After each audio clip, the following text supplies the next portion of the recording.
Digest, so of course they're not really, what's the word? They're okay. They're okay. I found kind of a cute one. They're not cutting edge. They're not cutting edge, but that's all right. I thought this one was kind of funny. A truck driver stopped at a roadside diner. His waitress brought him a hamburger, a cup of coffee, and a piece of pie. As the trucker was about to start eating, 3 men in leather jackets pulled up on motorcycles and came inside. One grabbed the man's hamburger, the second one drank his coffee, and the other one took his pie. The truck driver didn't say a word. He got up, put on his jacket, paid the cashier, and left. One of the bikers said to the cashier, "Not much of a man, is he?" "He's not much of a driver either," she replied. "He just ran his truck over 3 motorcycles." I know, isn't that cute? It's like, hey, don't get back at even. What can you do, right? Okay, well, Roxy and I were talking about what would be a good talk title, and so it is The Myth of Perfection. And obviously, you know, we all have some, as we talked about earlier, we all have different things that we're perfectionists about. And one of the things that I realized is that over the years, I don't know about all of you, but there's certain things you've had to let go of, yeah? Because as you do, you begin to become happier and you become more joyful. But I was looking up some things on the internet, and I thought, you know what? There's good and bad things. You don't want to make perfectionism bad because it's not. There's a lot of good things about it because it actually helps us to move forward in a lot of ways. So on this one, I found different pros and cons. So let's go with the pros or benefits of being a perfectionist. And this is in your world. So high standards, they have a high personal standards, easy for the individual to meet the standards of clients and whatever work they're doing. On the other hand, perfectionists already have a high standards. It's relatively easy for them to meet that expectation. So it's like Barbara would be great at proofreading. In fact, she's the one that does our bylaws. Go figure. So she's the one that always like looks for that needs to be, or we need to add this, or we need to add that. So she's the perfect one. Then perfectionists are high efficiency. They get a lot of things done, and they're able to do all of their work and get it managed. And so that's another example of, you know, being able to get things managed. And then polished result. One of the perks of being a perfectionist is that by the time your work is presented to whoever, it's going to be polished and perfect, and it's going to have all those commas in it, right? Okay, and then the attention to detail is that they pay attention to the detail. You know, it's funny, my daughter's a perfectionist, and so, you know, I wash the dishes and I just set them on the rack and let them dry, but she always, when she was a kid, you could tell that she was going to be a perfectionist. She'd hold up a glass, "Mom, there's spots," and I go, "Rewash it, dry it yourself, honey." So, you know, it's like, pay attention to the details, but you know what? At the other hand, it's like, you got to pick your shots, what's important and what's not important. And we're going to get into the spiritual aspect of this in a minute. And then fewer fixes are needed because you've already taken the time to make sure, like Roxy on Eli, you know, that it looks really good. And taking up challenges. Perfectionists are always trying to upgrade themselves and try to update their skill. And they're great at organizing, great at catching errors, blah, blah, blah. And, okay, so that's all the positive. So I was watching a biography of Sammy Davis Jr. Y'all know who he was? Oh, yeah. Oh, yeah. I mean, this guy was fantastic. And talk about, you know, in this one it says, were they willing to go ahead and accept and take up challenges. So, you know, he was a black man, and we're so used to having like this wonderful, everybody accepts each other in California, I think other states are still very, very prejudiced. But especially here, you know, we accept so much diversity, you know, whether it's black, whether it's Korean, whether it's, you know, Hispanic, it doesn't matter. You know, we're very, very open here, but I don't think it's that way necessarily around the country. I really don't, because there's still a lot of prejudice out in the world, and there's still a lot of prejudice here in California in certain parts where it's more conservative. So I was watching this, and I was watching our history, and I was watching how, you know, we've gone in this country from being very judgmental to being more open-minded, but then it's kind of going back to being judgmental again, isn't it? So with Sammy Davis Jr., he was able to break some barriers, and he was able to step into roles that other black men were, and he called himself and this is what he used to say about himself, I'm a Puerto Rican Jewish Negro. And he said, so if I move in a neighborhood, I could clear everybody out. And it was just like, and it's like, he would make fun of himself like that. But you watched him, and he was part of the Rat Pack. And you know who the Rat Pack were? Frank Sinatra, Joey Bishop, him, Dean Martin. And it was interesting because, you know, he was always kind of the butt of the joke, but he was such a talented showman and such a great guy. But they would say all these, you know, nowadays they would be asked to apologize, and they would have, oh, you said that, and I'm watching this going, wow, we have really gotten kind of buttoned down, you know, in our world. And it's good in some ways, but, you know, we've taken it from one extreme to another.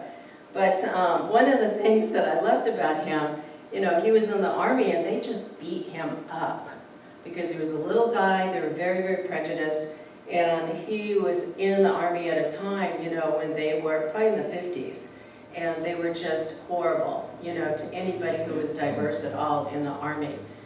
And what he learned how to do in order to survive, he said, I can't keep fighting these guys. First of all, I'm little. His hips were about that big, okay? So I always said, did you ever see how tiny he is? Definitely, that's the Puerto Rican in that man. But anyways, a little tiny guy. And he started out when he was 3 years old tap dancing. And that's how he started. They were going to do little shows and this and that. And then finally, I think it was his dad and his uncle, and they were a trio. And they got into the movies. And he was in a movie when he was a little kid, like 5 years old. And it was incredible, you know. So I'm watching all of this and watching his life evolve. But the way that he survived and how he got creative is that he started doing impressions of people. And he was really good at it.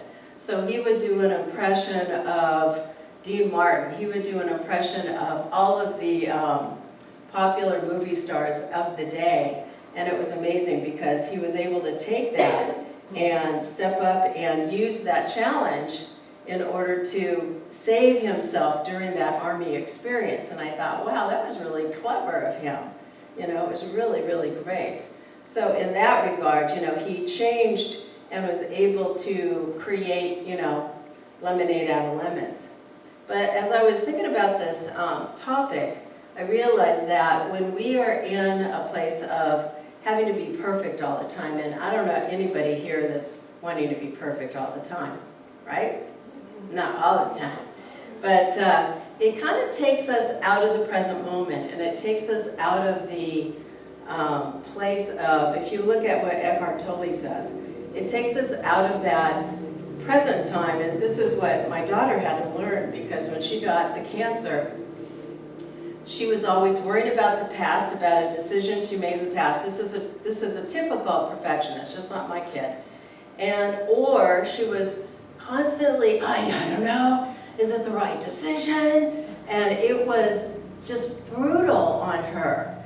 And so and this is, you know, probably in a way, this illness has helped her to come into the present time, because she's been able to be in the present moment. I started giving her books on, she says, I really resonate to Buddhism, Mom. And I said, awesome.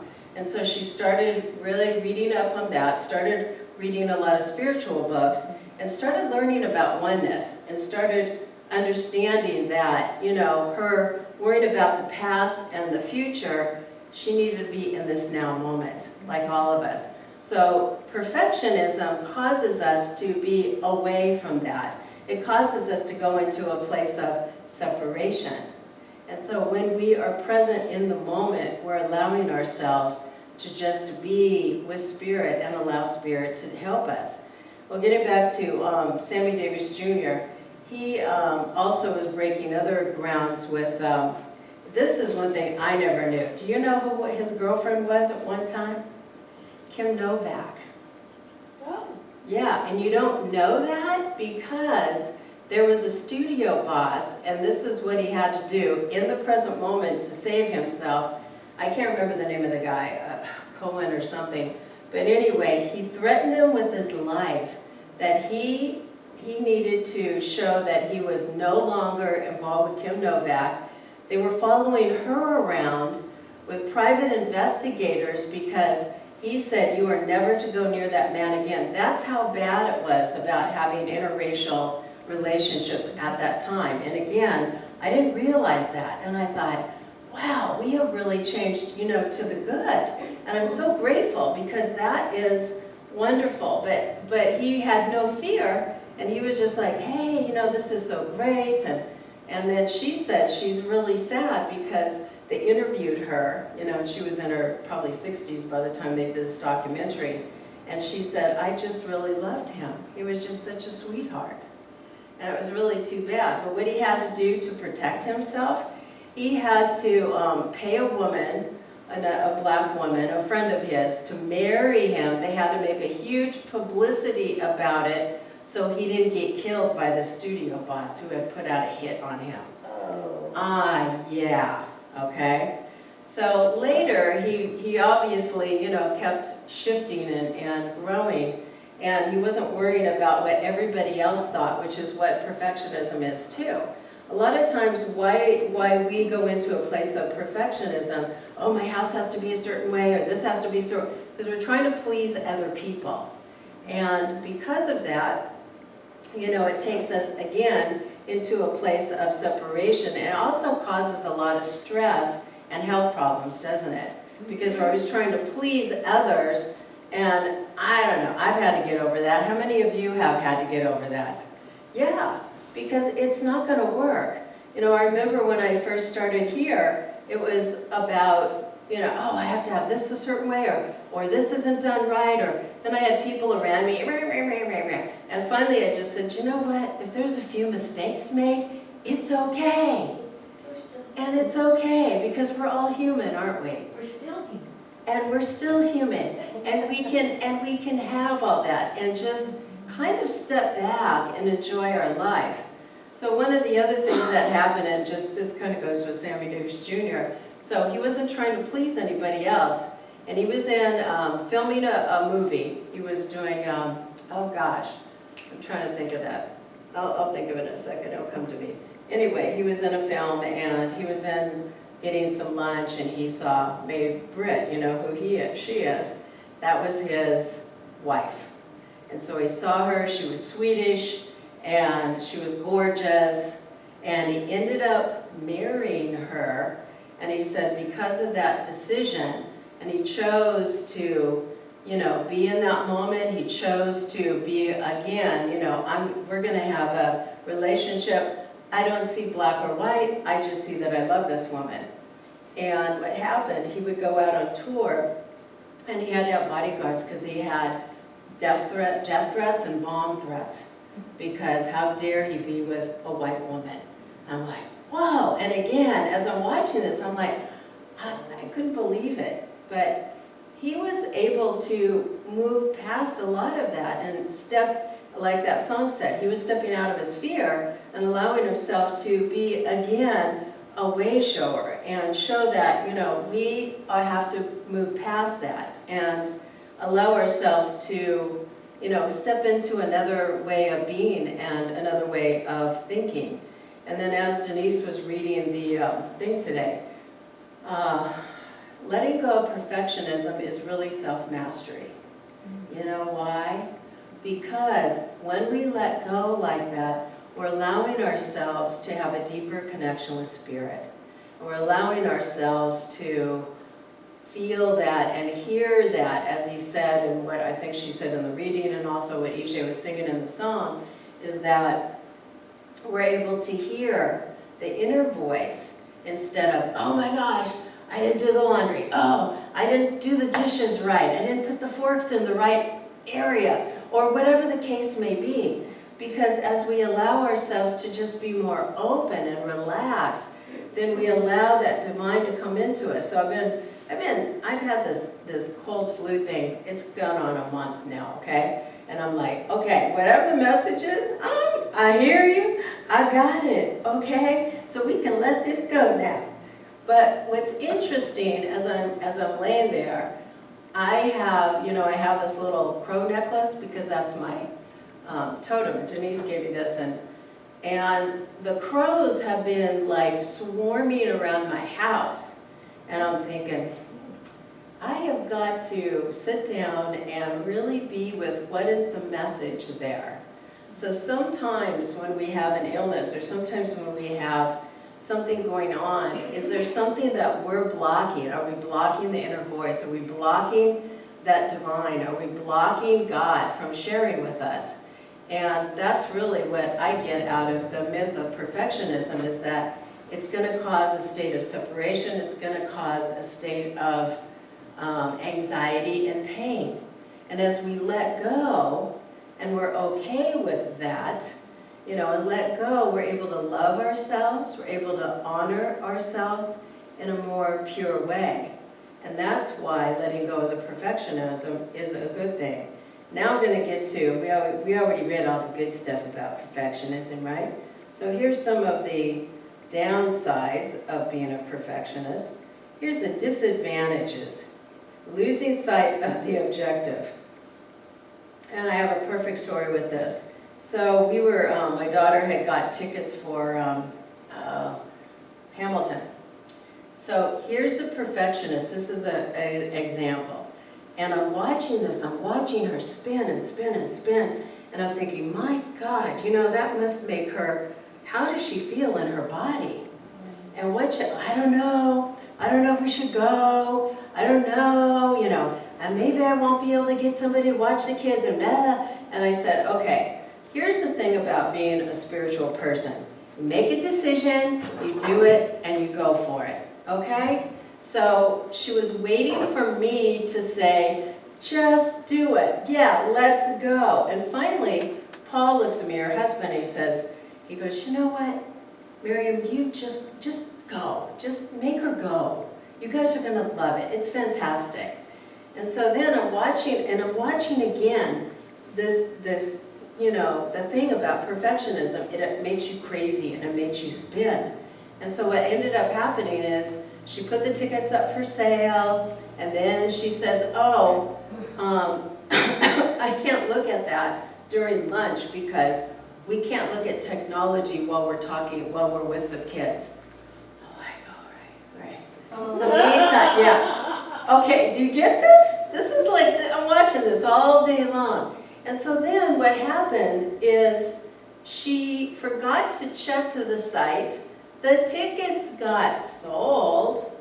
And finally, she goes, well, Mom, should we go or not go? And I'm like, oh, geez. Okay, I said, yes. Just get whatever you can. Let's go, because you know what? Part of this is that you don't love yourself, you don't honor yourself, and you don't think you're willing to, or you're not willing to take the time in order to just enjoy. So finally that child, Mom, really? 3-4 times. And I said, yes, just buy them. Please just buy them. Let's go. It's supposed to be phenomenal. Paul says it was great. Let's go. So we finally went, and after all of that agitation, she was able to let go. We saw the play, and it was phenomenal. And she said, that was so great. I'm so glad I made that decision. But what happens is that, why cause all that stress and anxiety? And we do that about a lot of things, don't we? We do that about, oh, should I go to this guy for my taxes? Oh, should I do this should I get that job? Should I do this? Should I do that? And really, what it's doing is blocking, again, our divine intuition. It's blocking spirit coming into us and giving us that grace, which is always surrounding and embracing us, right? And the other thing about perfectionism, they're really slow. They don't like change. So if you like change, like Sammy Davis Jr., then you're gonna have a better life. Longer development cycles, they take longer to get jobs or to get things done, as I just illustrated. Incompatibility, they're hard to work with.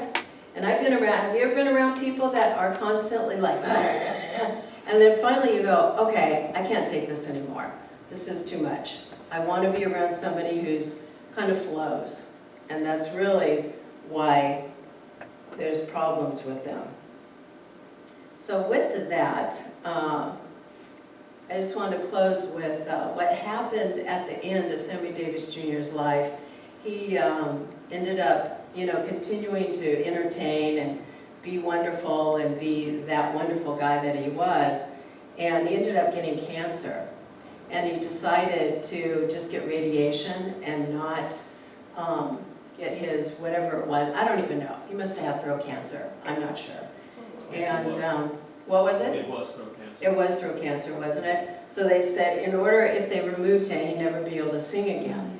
So he figured, I'm just going to do the radiation, and then he died at like age 64. But that man had a heck of a life. He lived 20, 30 lives, in one little life. So he let go of all of that, and he tried so many different things and did so many different things because that's a true person who's able to step out. And the last thing I wanted to share, he became Jewish because he said, when you're in the entertainment business, you've got to have an anchor. And for me, Judaism was the anchor to me for God. And that kept me steady, even though I was traveling all the time. And he said that was the only way that I was able to continue to move forward because that was my rock. That was what I needed. And I love that because it was so true. And another thing about letting go and just allowing and surrendering up. So how many of you watched Lucifer? I'm going to kind of close with this. Okay, so I just watched the last one. Y'all, did you watch the last series? Yeah. Oh, okay, we won't say what happened at the end. But it's really about spiritual growth. And it's about letting go and allowing ourselves to have both sides of the coin. It's allowing ourselves to have the good and the bad within us. And one of the things that I love, there's a little forensic scientist, and so she's the one that goes to the site and figures out what happened to the body and all of that.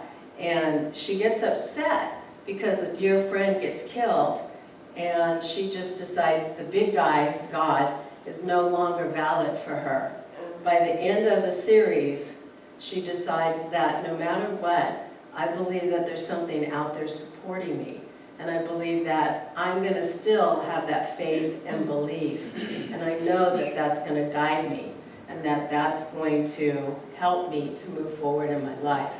So the bottom line of all this, my dear ones, is that just take a look at having the balance and having that connection within and allow that to be the voice. Instead of the one that's chattering and saying, you're not this, you're not that, da-da-da-da-da, just allow and shift a little bit and allow yourself to be open to change. Allow yourself to try something new. Allow yourself to let God guide you and let Spirit bring that mystical side into your life. Today, there's a time when, I know you've all had this, where you're laying down or you're sitting or you're half dozing and you can feel the divine moving into you, right? Have you had that? You do a meditation maybe. I do it when I'm in between half awake and half asleep. And that's when we allow that divine to move into us and guide us. So take a moment to just be and allow. And let the divine love you, guide you, and nurture you, because it's always there for each and every one of us. So have a beautiful week, letting go of some of the perfectionism, and enjoy your life. Just flow. Just let it flow. Peace and blessings.